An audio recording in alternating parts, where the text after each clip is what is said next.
Good afternoon, everybody. It is Tim Gillette with the Tim Gillette Show. So, hey, I only bring you the coolest people on the planet. You know that, right? Like, why would I bring anybody else in here? All right. I get to find out who they are, what they're doing, how they're helping people, the results they're getting around the world.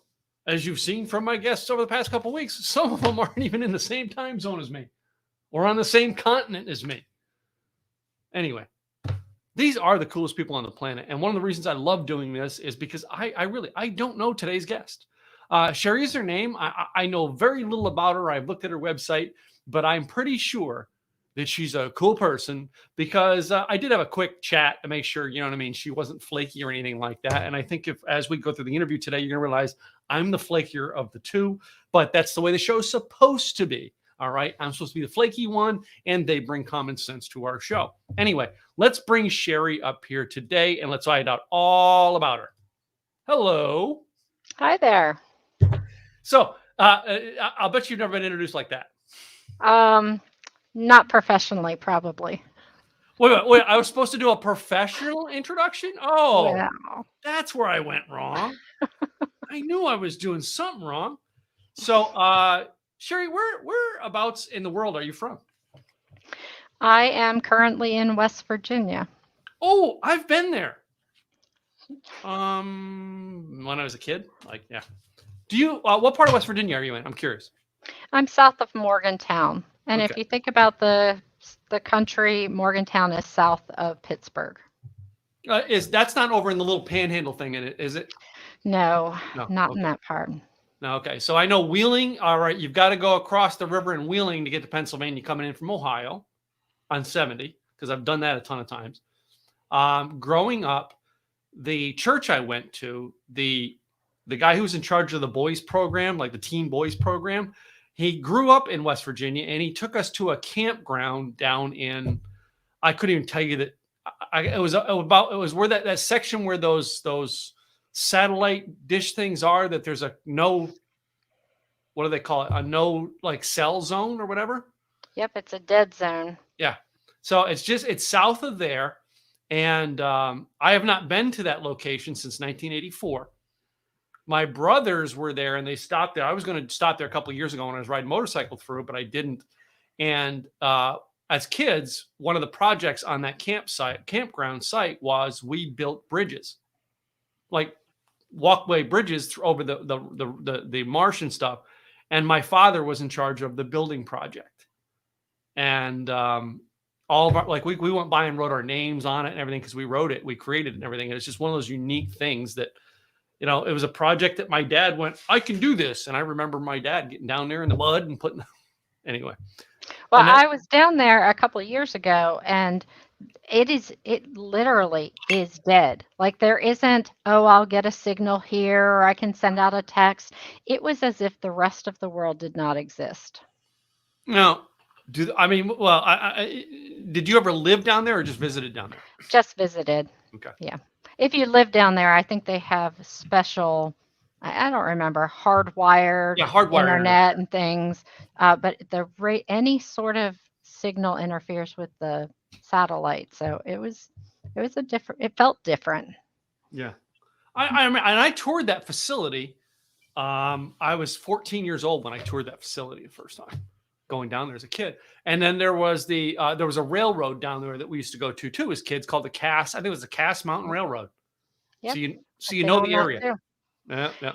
I know the places you're talking about. West Virginia is actually a big place, and there's lots of rural in it. So there's lots of stuff I don't know about West Virginia. So yeah, and then I have a friend who lives up. There's a university there, and he teaches at it now. His name's Alan Skidmore, and he lives. And I've been to his house and stayed there. And I used to think, like, I met him in Los Angeles. And like, of all places, when I visit his house, I'm like, dude, how did you and I meet in Los Angeles? Because where he lives. And stayed there. And then I think it was 79, the interstate that went up the west side. Or is it the east side of the mountain? No, it's on the west side of the mountain. Yeah, I don't remember. I don't know when that came in. But I remember as a kid, we would come and visit some family friends, and the roads were very, very different then. They were all switchbacks all the way, the whole trip. And I remember it taking something like 8 hours to get there, where now it would take 3 or 4 hours to get there. Yeah, it's I think is it Charlestown? That's like the west side though, right? Charlestown? There's Charleston, and then there's Charleston. Charlestown. Charleston is the major sort of central, yeah, and it's sort of south central, and it's the state capital. And then Charlestown is in that little piece that goes out into Maryland, and that area is much more like the DC area than the rest of the state. Charlestown, that's where the movie, the Charlestown Chiefs and the hockey movie. No, you know, you're not old enough to remember that movie. Lucky you. Anyway, it is a beautiful part of the country. I'm going to tell you, it is a beautiful part of the country. I've visited there. I said many times, even as an adult, I've ridden through it and loved it. And I've always, you know, it's always been a blessing when I got to visit, because it is beauty. It's just pure beauty. I grew up in the eastern side of Pennsylvania, which again, the Poconos, pure beauty in the fall, you know? Yes. And it's so great to be able to do that. Have you gone outside of there and came back, or have you lived there your whole life? I grew up in the DC area. So you got smart and got out of there. The traffic in DC is a real entity unto itself. I was thinking the people in DC are an entity in themselves. But anyway, it's the people that we don't want in our own town, so we elect them to go there. Well, you know, there's a whole other side of the DC area that is not about politics. Oh, there is? I never knew that. Isn't it funny the things like that we hear, all right, about it? But anyway, so you know, so you moved there from DC, all right, and what made you leave DC and come to the mountains of West Virginia?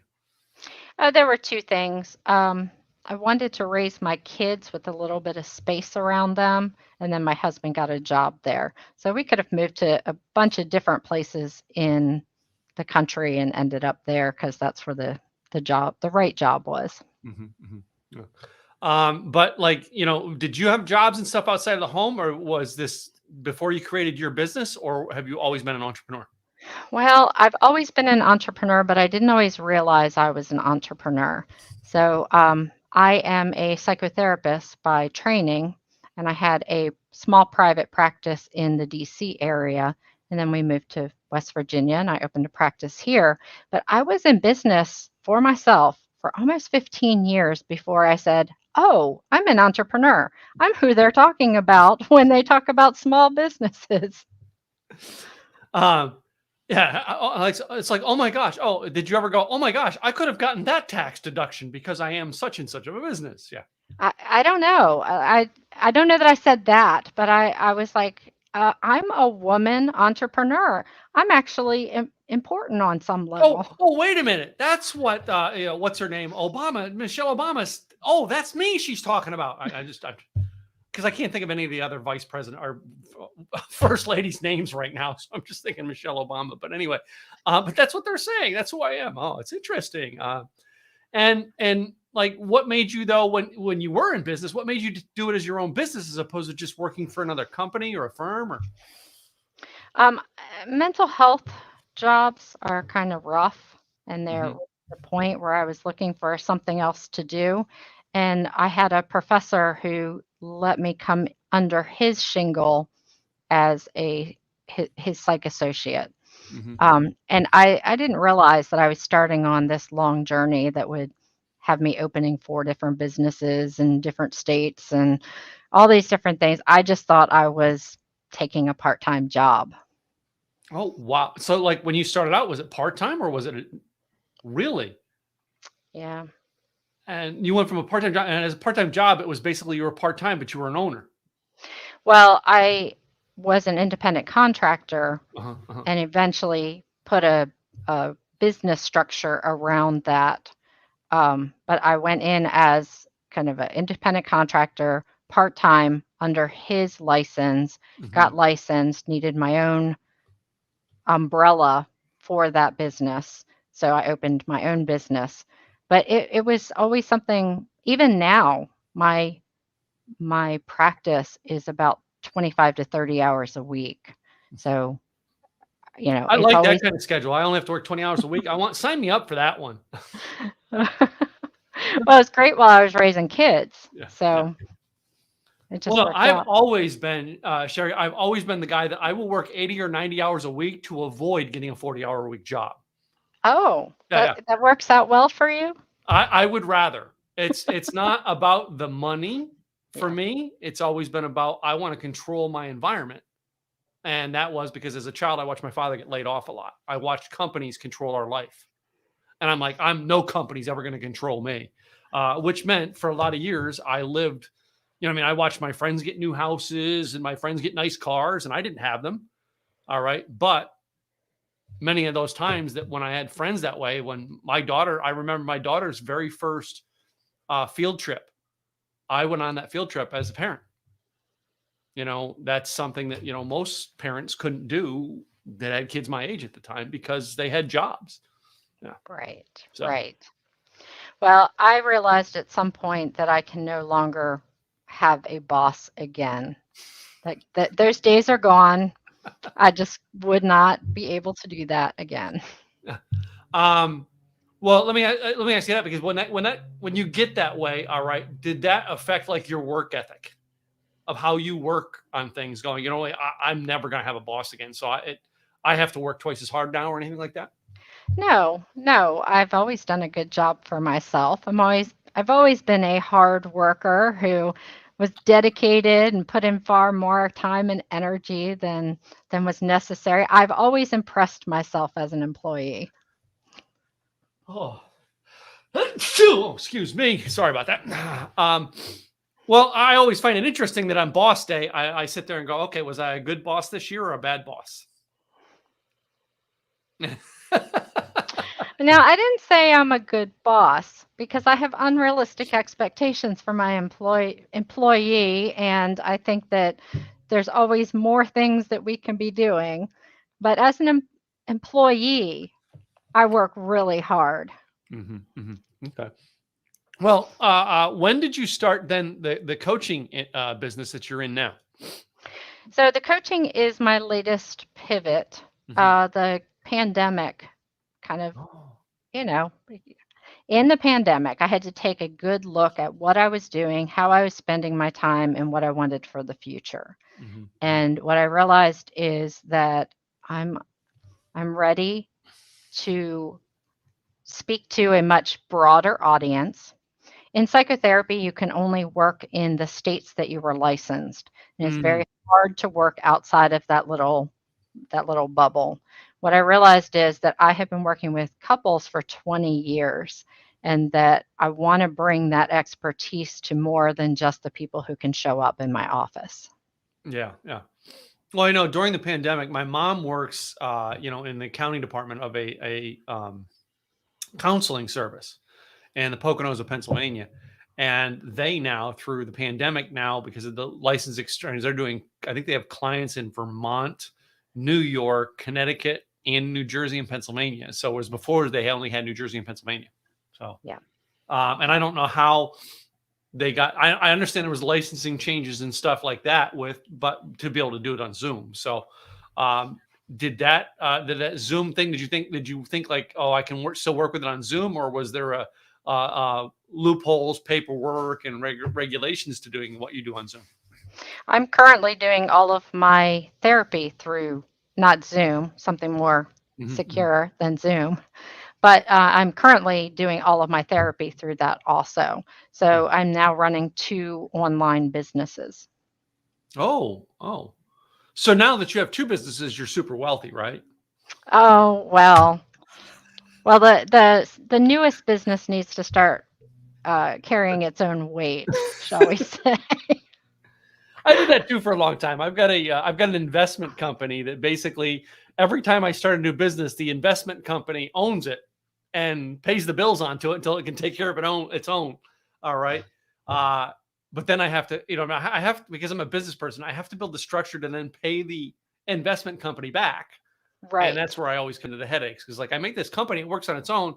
Oh, I'm supposed to pay that loan back. It's a loan from me. but it's like I'm hard on myself as a boss, but I'm not hard on myself as a loan officer. So anyway.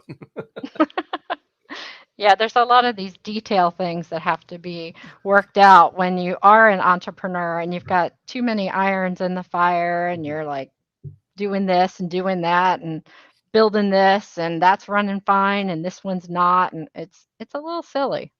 Yeah, yeah. It's just it's weird how though I've learned over the years how much more I can do than I didn't think I could do. Yeah. All right. Now I guess because you've got kind of like two companies and practices, are you learning, oh my gosh, I can do like 10 times more because you'd never pushed yourself before? Well, I don't know that I'm one of the people that probably is pushing myself, Mm-hmm. but I expected my expertise at running a business to translate into the new business. And I didn't expect that I'd be starting from scratch in a lot of ways. So there's been a steep learning curve around marketing and advertising and all sorts of things that I never did in my brick and mortar business.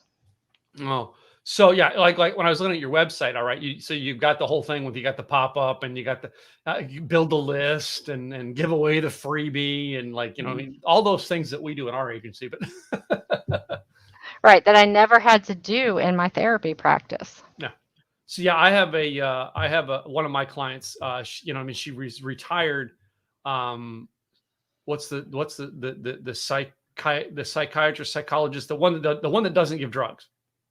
Psychologist. See, I don't know. All right. That's the one she was, and she retired from it. And what she was doing in her retirement was building she loves orchids, and she was building orchids. Her name's Judy. She had a beautiful greenhouse. Then we had the freeze here in Dallas that ruined everything. And she spent years building, but same thing. She's like, you know what I mean? It was hard for me to learn how to become an entrepreneur because for years, I just put out my shingle. I had the word doctor in front of my name, and oh my gosh, just people came to me. Yeah. So, well, I'm really good at what I do in therapy. Mm-hmm. So I have a lot of people who come to me just because of the reputation that I've built up. Mm-hmm. So I haven't needed to advertise. Well, that's it. There's certain things that like a doctor. I can't think of how many times I've looked for a doctor in my life. I've lived in 3 like major cities in my lifetime, and almost always I've never had to search for a doctor because it was always like based on, the guy I work with. Well, I go over here to Dr. Joe. You should go see Dr. Joe. Okay. And that's it, because he was a doctor. And after all, the guy at work, he seemed healthy. So I guess I can trust this doctor. Yeah. Right. Hopefully. Hopefully. So, well, let's go back a little bit to before you got into this line of work, your school days and things like that. What were some of when you were sitting there looking at going to college and looking at what you were going to do for a career? Was this like on the radar when you first went to college, or was this something, after you've gotten like your bachelor's degree, you're like, okay, I want to go on and move into this other area? I don't know that I ever had a vision for my life. It started out as, psychology, that's kind of cool. And I like helping people. Yeah. All right, let me see where this goes. But I didn't really have a vision for ending up in private practice, ending up in coaching. Never. Isn't it funny how life led you here? And next year you're going to be telling somebody about how to be in business for themselves. That's how it's going to work. You know that, right? When I was young in my field, someone told me that I should go be in private practice, and they meant it as an insult. They were like, you should just go be in private practice. And now years later, I'm like, well, yeah, why wouldn't I go be in private practice? So basically what you're saying is I suck at following your instructions, but I know how to lead the company better than you. I would have come up with a smart aleck response that like. Yes. I always had problems. The jobs I've had over the years, though, Cheri, even when I was younger, I had problems with employers. And it wasn't that like I was just this rebel and I was like, F you, I'm not going to do what you say. No, it was always when I came in, every job, and I do mean every job I've ever had, I was analyzing it, how to make it better, how to fix, how to make the process, how to make the company more efficient. And I can't tell you how many times working in other companies before I had my own that I would be giving out ideas that like, they were like, no, we're going to do it my way. And I'm like, oh, okay. And you know, and then I went off and created it. Well, one case I went off and created a company that became a main competitor of that company and took half their clients away. And I'm like, they didn't know what they were doing, did I know, they? it's like, you said it, you're doing it your way. Well, oh, great. I'm going to go over here and do it this way. Right. I'm going to create my own path, be a little bit contrary here and just and I show didn't, you. yeah, but I didn't do it to be a rebel against someone. I was like, well, I really can't get behind doing it that way. So I'm going to go try it this way. If it fails, it fails. And it turned out to succeed. And I remember the day because the guy who did it, his name was Joe. I remember him. I remember Joe's path because Joe and I butted heads. And when I created my own company and the company that Joe worked for ended up closing down, Joe became a salesman for another firm that came into my shops. And he came in and he goes, man, he says, I found out it was you this morning as I realized I had to make this sales call. And he says, I want to make sure we have no hard feelings. He says, you were successful and I'm proud of you, dude. All right. You were right about running this type of business this way. And he said, truthfully, he says, I'm going to be honest with you. I should have been working for you. You were willing to take chances. I wasn't. I was trying to keep my job and be safe. And we had a great relationship for years. I mean, in the sales company, they were a vendor of mine for years because of that. But most people would be like, well, I'm not going there because that guy beat me out. Yep. Sometimes these things come full circle and then you get to see the whole big picture of it. Yeah. That's a great example. Yeah, it's like the coaching field. Like, both of us really, I'm a coach, but I'm not like in a personality person coach. I'm a business coach.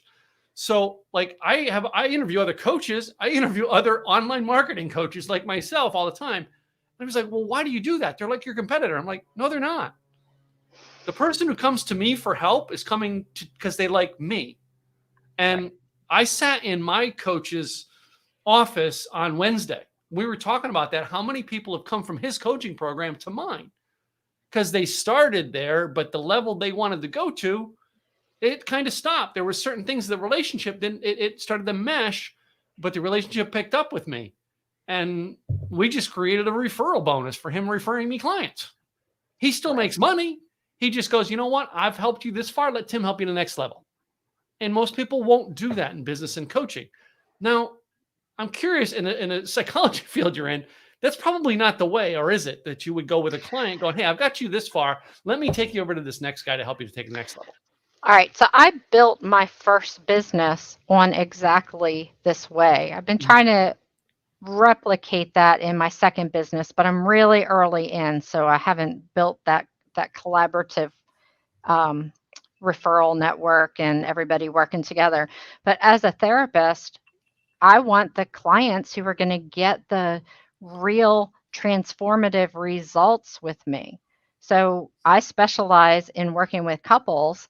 I don't want to be working with someone around trauma. So I have a small group of us and we know who is good at what, and we pass those referrals back and forth. And I'll have a colleague who is working with an individual and realize that there's a issue that is really about their relationship. And so I will end up seeing the couple while they continue doing individual work. So yeah, that we're not really in competition. We're each offering something different, even if we're in a similar sort of space. Yeah. So, but that works on the niche that you were helping with, whereas the coaching works somewhat on your personality. Would you agree? Well, I'll be honest, I haven't cracked that entirely yet. I don't know. Hey, I know this great coach who can help with your marketing. I don't know if you ever heard of him. His name's Tim. You mean I need to be a character and that's what will make that take off? No, no. As a matter of fact, I will be the first person to discourage you from that. So yeah, Cheri, I got in coaching and speaking because I used to wash Zig Ziglar's car. Really, that's why I got into it. Zig looked at me and said, Tim, you need to be a speaker and a coach. And I didn't like me. I didn't get it. Right. But then when I finally did say, okay, I'm going to go do it, I had been goofing off. I had long hair. I looked like a hippie. And Zig was like, I was going to get a suit and a tie and try to look like Zig. And he said, no, you got to be yourself. Be yourself. Yeah.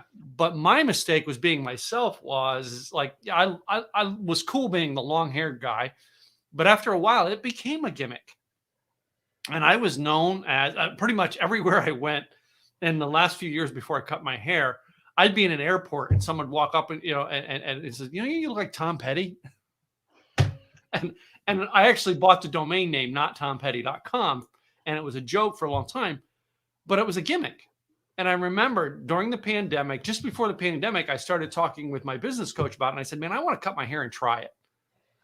It's one of those things like the job. I want to go try it. If it doesn't work, I can grow my hair back, but I want to try it to see if it'll work.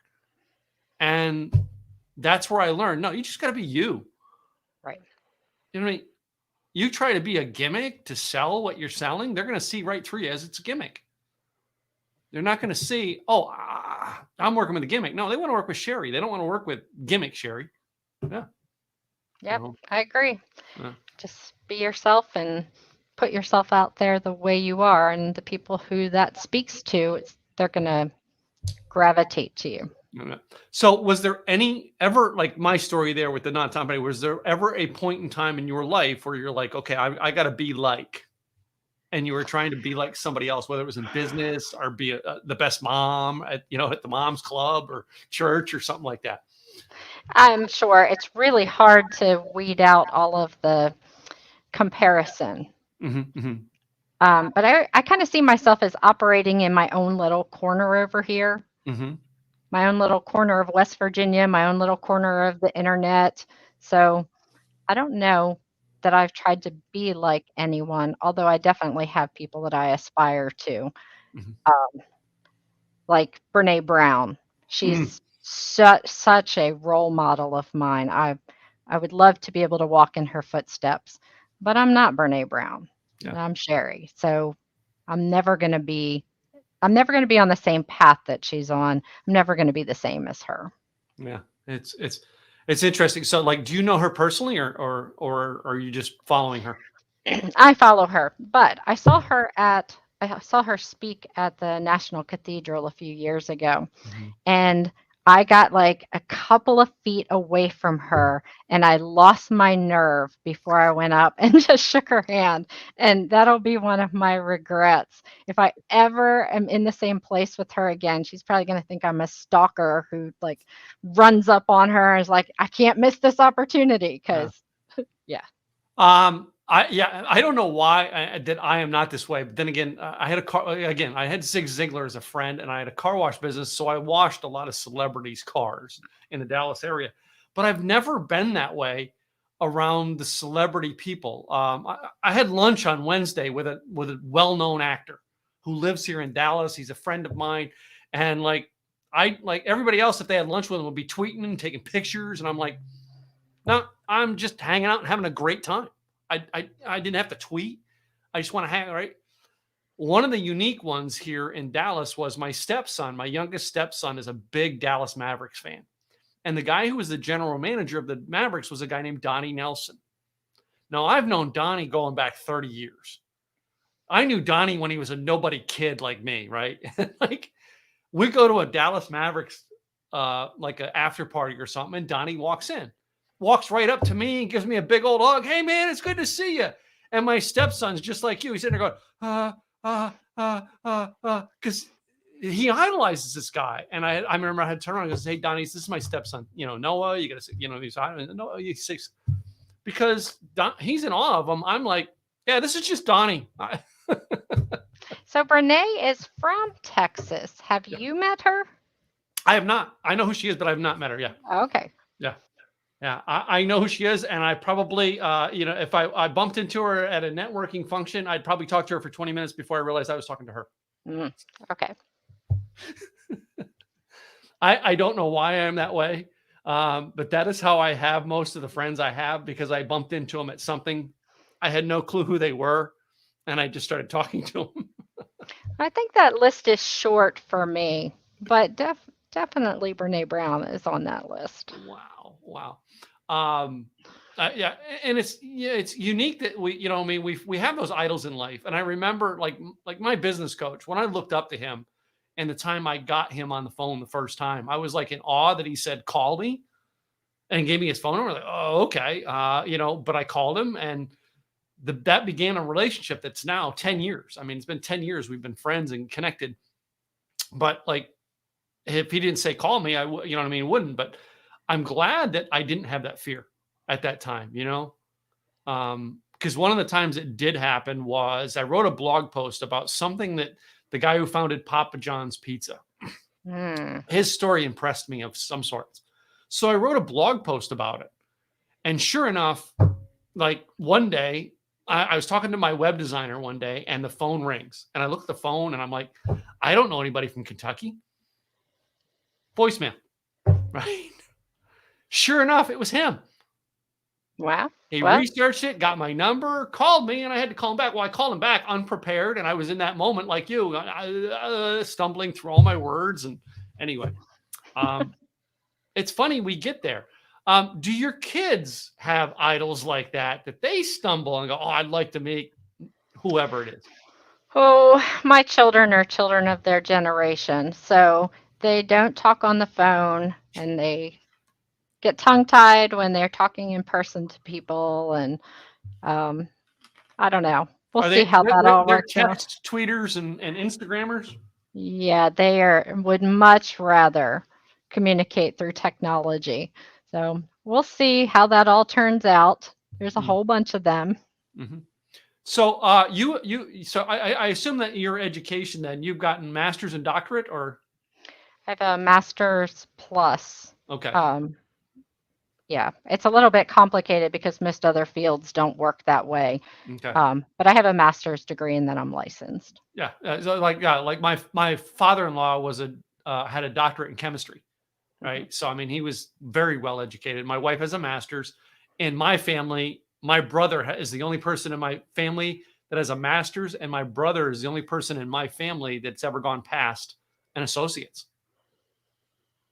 All through the history of my family, none of my family have ever gotten past an associate's degree, and he's got a master's. Does your husband, is he higher educated, master's, doctorate, or? No, he came up through military. Okay. And works in the tech field. So he has an associate's, but what he really has is lots of certifications. He's got a doctorate. It's just not on paper. He knows a lot, I'm guessing. He knows a lot. He is pretty smart. Yeah. Does a lot of stuff. So, and how old are your kids? All right. And are they going through a college route? Have they picked a path they want to go through or anything yet? I have 3 daughters. They are 15, 17, and 18. Mm-hmm. My oldest is a sophomore in college, and then the other 2, one's a sophomore and the other is a senior.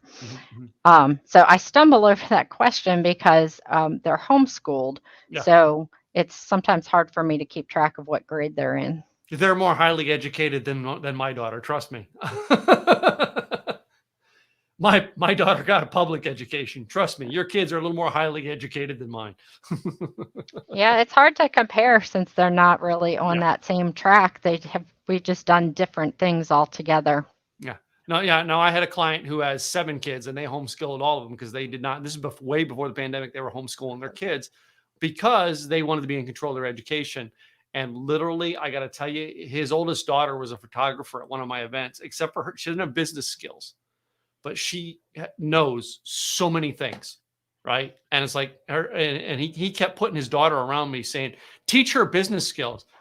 Business skills in that girl's hand would be, she conquered a world, Yeah. And that's what, she's like high school educated, the equivalent, because she was homeschooled. Yeah. Anyway. So, you've got the education, you got the kids growing. All right. You've got to practice. Is your husband still working in industry or still in the military? He's in the industry. Okay. He's been in the industry for a long time. It was a different path to getting to a career. Mm-hmm. He went into the military and they gave him a starter skill that he then built on and created a career out of. Mm-hmm. So, and do you guys, being the fact that you now have a practice you're going to be building online, if his job moves him to California, you're okay with that now? Or you're going, oh, no, I'm stuck here? No, we would just have to debate where that's going to be. But yeah, that's the whole point, is for me to get to a place where I'm much more flexible and, kind of future possibilities opening up. And as our kids are finishing school and going off on their own, it's time to think about, okay, what would we like our lives to look like after kids? So yeah, our kids, our youngest is 30, so ours are a little grown up. So but that idea was like, my wife, her company is 2 miles from our house, is why we live the area we live in. But at one point in time, the old company she worked for was in the process of being bought out. And there was talks that one of the companies was going to buy it from Philadelphia. And I'm like, I moved out of Pennsylvania. She's like, well, how would you feel if the new company moves us back to Pennsylvania? I'm like, but same thing, I can go anywhere because I've built my business. I can build almost anywhere and run it from home. Whereas she has office locations she has to be at. So, some of the interesting things that I always like to ask some of my guests is, growing up, I got most of my education from screwing up things or bosses or well-meaning mentors who gave me advice along the way. And one of them was a boss that I had when I was 21 years old. His name was Frank, and he gave me a piece of advice to do the job that turned out to be life advice. And that was, I was a part-time job. And he said, Tim, I want you to run this company when you're here like you own it. That caused Tim to take ownership of everything I do in my life. Did someone give you, advice that might have been like a piece of how to get through this week advice that turned out to be a long-term advice and something you live by? There's a lot of things that I live by, and I don't know if I know where all of them come from. One of the things, all right, when I took the Enneagram, one of the things that came out, and of course a friend did my typing, and so this came from him. It's this idea that even though my personality is anxiety based, I have an odd version of it where I move towards anxiety. Most people move away from anxious things, and I move towards it. And I think that that's something that has served me very well. And now that I understand it and know it, I use it to my advantage. So a lot of times when I'm faced with, can I do something? I'll say, well, I'll just try. Just try it. And it kind of gets me through that block that says you can't do this, or you shouldn't do this, or you have to do this a certain way. I'll try. Yeah. It's almost like that anxiety, all right, is I had a thought on that, whereas that anxiety is like a crazy draw. That's like, like a drug. I got to go get that instead. Is that? I don't know that it feels that good, but it is the idea that what I want is on the other side of the anxiety, and I need to move through that and not let it stop me. So yeah, anxiety for me is something I avoid. And I was dealing with, in my real estate company, I was dealing with an anxiety situation that was really messing with my head earlier this week, that I basically had to call my agent and say, I need to sign paperwork to just give you the authority to deal with this. So because it was really messing with me and freaking me out. And my father died heart condition, grandfather heart condition. I'm like, I'm in my 50s. I don't need to trip my heart up over this right now. Yeah. It's a business deal. Anxiety is really powerful, and it keeps a lot of us from doing things. I think there are a lot of people who won't step into entrepreneurial space because they won't take that risk. They won't face that anxiety and move through it. So just being able to understand the role of anxiety, and that it's supposed to make you think about things, but it's not supposed to stop you. Cool. So, well, I mean, you give me some quite a bit of interesting stuff here. One last question I really want to ask you, then we're going to go into our game here and stuff. But if 50 years from now, 100 years from now, someone sees this interview, all right, who followed you, connected with you, followed, researched you online, all right, but obviously didn't meet him. You haven't met him, or if you did, you were friends and they haven't seen you forever. What message would you give to him? Well, I think for me, I want couples to have really good relationships. Like, it's not okay just to phone it in when it comes to your marriage. And so I would say, pay attention to the small stuff. Do the things that build your relationship, do them every day so that you have that safe and secure base that you then can go out and conquer the world from. Cool. I like that. So, and I like it, the fact that, I mean, we have the technology. I mean, I recently, I was a big fan of Eddie Van Halen, and the biggest thing I seen online was someone kept posting, you can come visit me anytime you want. Just push play. In other words, I recorded things so you can catch me forever. And I love that we get to do that with a podcast now and talk to those future people out there. And I appreciate you doing that for me today. Well, Cheri, what's the best website people can come find out what you're up to with coaching and how they can basically get their worlds as jazzed up as you are? The best place to find out what I'm doing is my website, cheritimko.com. You also can find me on my Facebook group, which is Date Night Community. And it is a community that encourages couples to spend some time together so that they can continue growing and building their relationship. So those would be the two places. Cool. That is awesome that you've got that there as a cool place for them to grow in. So cool. Well, before you go, Cheri, I play a game with every one of my guests, and that is I have 7 envelopes here. You get to pick 3 of them, and I'm going to ask you the questions out of those 3 numbers. They're numbered 1 through 7. You pick 3. Okay. 7. I love it. 2. 2. And 5. And 5. There we go. Put these ones over here because we're not interested in them. And let's see. I love this because you may get the boy questions. You know that. So I love it because I'll have to channel my inner boy. I guess you will. I had one the other day where I had a guy a lady from England, and I was asking her about football teams, the Pittsburgh Steelers or the Cowboys. And she's like, I got to go with the Cowboys. I don't know who the Steelers are. That's where it gets interesting. So anyway.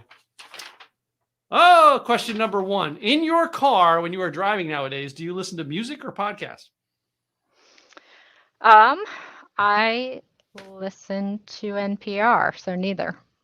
Oh, no. NPR is a lot of podcast stuff. Like my wife, NPR people. Yeah.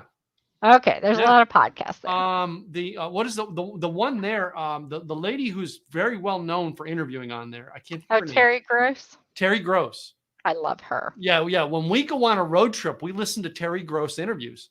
I love them. All right. We listened to one where she interviewed Howard Stern.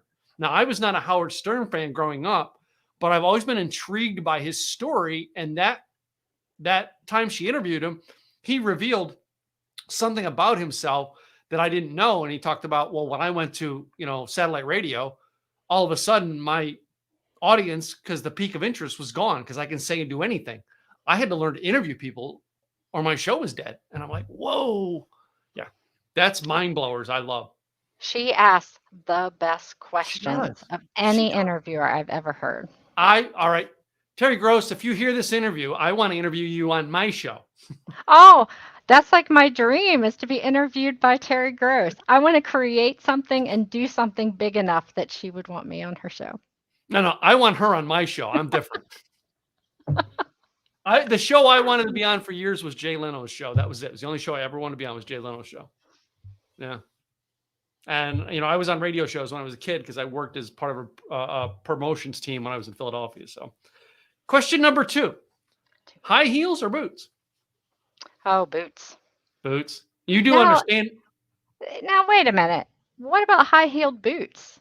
Oh, well, no, I was going to say, you do understand I'm from Texas and what kind of boots I'm talking about, right? No, you can talk about whatever boots you want. I get to interpret boots any way I want. Hey, you want to wear your high-heeled boots by all means. Go for it. I'm all in favor. Question number 3. When you go to the movies, do you get popcorn or candy? Why is that an either or? Like popcorn and candy, like both of those should be part of the movie experience. I know that, but some people are so, I ask those questions because some people are so passionate about one and it just, they jump on it. You're not, you're passionate about both. You got to sneak in the candy and buy the popcorn and put lots of butter on it. It would sneak in the beer and buy the candy. Obviously, the town you grew up in West Virginia wasn't like the town we grew up in Pennsylvania. Because our movie theaters didn't have beer. The greatest thing down here was we had a movie theater that was just down the road from us here, and they actually had a bar. So you walked in, first thing you did was walk to the bar. It wasn't the candy stand. It was the bar you went to first. Anyway, yeah, I have another podcast about alcoholic drinks. So yeah, with a guest of mine, a friend of mine from Oregon. So envelope number 2, question number 1. Who was the greater quarterback, Joe Montana or Tom Brady? I reject your question. Now I'm curious, what are the girl questions? The high heels and boots was girl question. Right. All right. If you can give me a girl question, I'll take it. I reject that question. You reject that question? Because you don't like either? I don't follow football at all. I don't either. Then how's that one of your questions? Because I have to have things that people would, most of it is because these are things that people would argue over who's better. Uh-huh. All these questions are something someone would argue over, is why I have them. Oh, there was that book. It was also a card game. And it was like a would you or would you this. You need those cards. I know. Like, I got to find which one? That. Yeah. And put I'm trying to come up, I used to just write them down. All right, for each person, but I went to the envelope system. So like the questions are already written. You choose the envelope and what they are. Now I don't know what the questions are. It's a good system. Yeah. It just doesn't always work. No, it does. Well, the other way to do it was I would love to do it in a way that I could actually make up a bunch of envelopes and seal them with the 7 questions or 9 questions in it, and then have you pick a random number. All right. And then I pick that random number envelope out, put it in the mail to you, and the day of the podcast, you open it. That's the next. I'm trying to work the system. Again, as you can tell, I'm a systems guy, and I'm trying to work the system out to make that happen. I bet you could come up with an online, like, they have those roulette wheels, and you can connect it somehow. I don't know. That's what I mean, again, I've been doing this for like 7-8 years, and I'm always trying to develop it and come up with a new way to do it. So anyway, let's move on then. Next question is snakes or spiders? Prefer or dislike? Or dislike.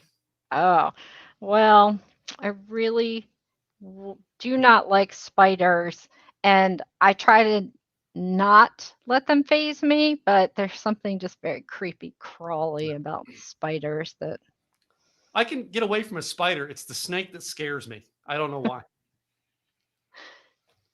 Anyway, I find the snakes more scary than the spiders. I know some people, they find the spiders more scary than the snakes. So yeah.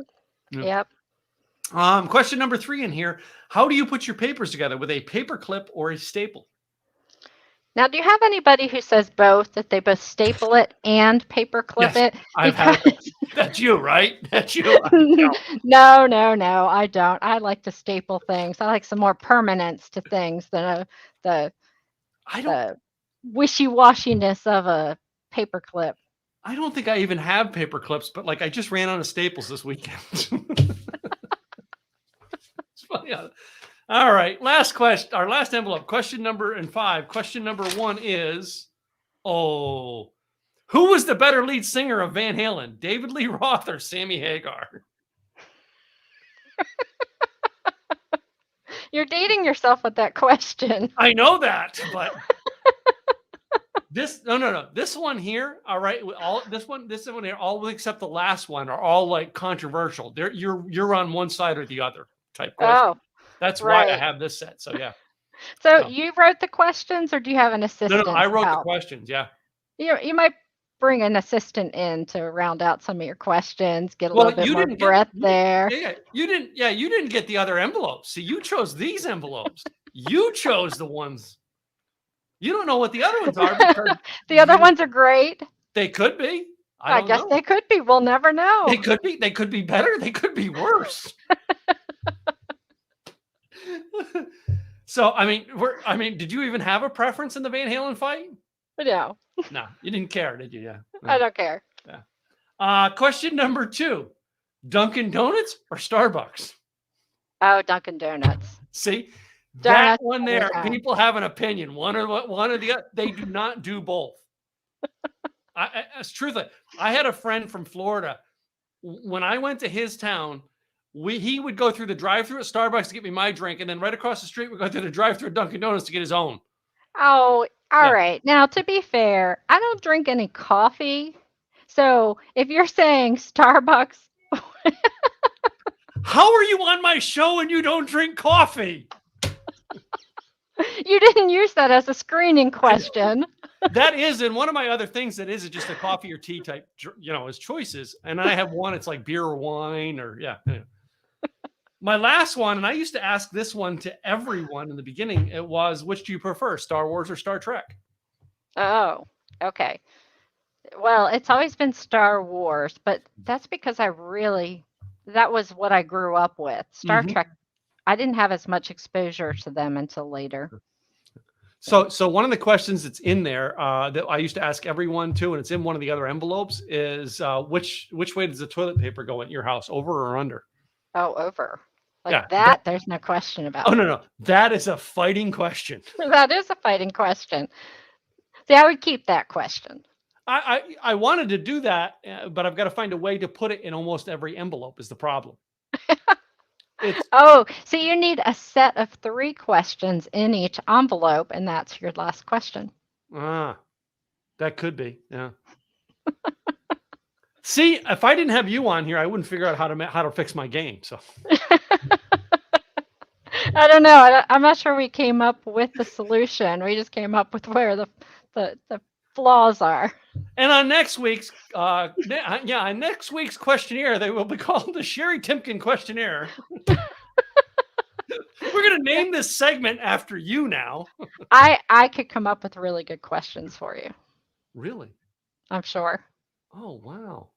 Maybe you're going to have to come back again, huh? We'll do a question interview. Yes. Interview. Yeah. Oh, man. Cheri, it's been fun getting to know you, all right? And you have a very, should I say, a plethora of information that you shared today, and I'm so glad you came by here, shared your wisdom, gave some insight onto your past and your future and things you guys are doing. I do want to make sure people do connect with you. So would you repeat the website one more time so those in the audio as well as video can see it? Yeah, it's cheritimko.com and on Facebook at the Date Night Community. The Date Night Community. All right. Thank you so much for coming in. I appreciate you taking time out of your schedule to be on my show today. It's been my pleasure. Thank you for having me. Cool. Hey, guys, to you guys, the listeners, we want to thank you for stopping by today. Go check out Cheri on her website, cheritimko.com. All right. As well as make sure you subscribe to our YouTube channel or where you get your podcast. I'm Tim Gillette, and I'll be back next week with another great guest. In the meantime, guys, have a great day.